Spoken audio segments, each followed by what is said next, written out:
પાટણથી સમાચાર છે। જિલ્લાના ગાંધી આશ્રમના સ્થાપક માલજીભાઈ દેસાઈ અને તેના પુત્ર પર હુમલાનો પ્રયાસ કરવામાં આવ્યો છે।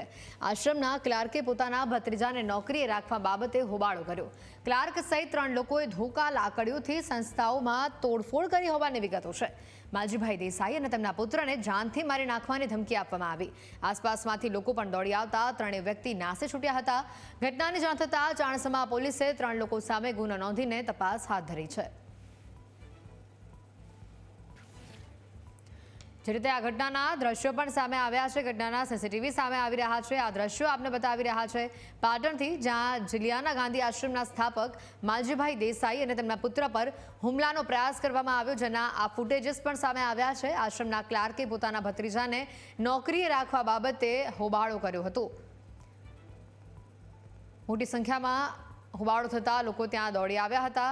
જે રીતે હુમલાનો પ્રયાસ કરવામાં આવ્યો હતો, સમગ્ર મામલે ચાણસમા પોલીસ સ્ટેશનમાં ફરિયાદ દાખલ થઈ છે અને વધુ તપાસ પણ આ ઘટનાને લઈને હાથ ધરવામાં આવી છે।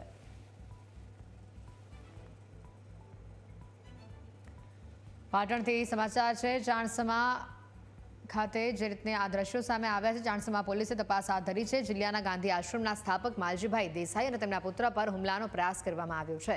આશ્રમના ક્લાર્કે પોતાના ભત્રીજાને નોકરી આપવા જેવી સામાન્ય બાબતે હોબાળો મચાવ્યો અને હોબાળાના આજે દ્રશ્યો પણ સામે આવ્યા છે। હાલ આ ફૂટેજીસના આધારે પોલીસ સમગ્ર મામલે તપાસ કરી રહી છે। કયા કારણોસર આ પ્રકારનો હુમલો કરવામાં આવ્યો, શું આ નોકરી આપવા બાબતની જ એક વાત હતી કે કેમ, તેને લઈને તપાસ ચાલી રહી છે। જોઈ શકાય છે આ ફૂટેજીસમાં કે સામેથી તેઓ ચાલીને આવી રહ્યા હતા અને અચાનક ઝાડની પાછળ સંતાયેલા લોકોએ લાકડી વડે તેમના પર હુમલો કર્યો હતો।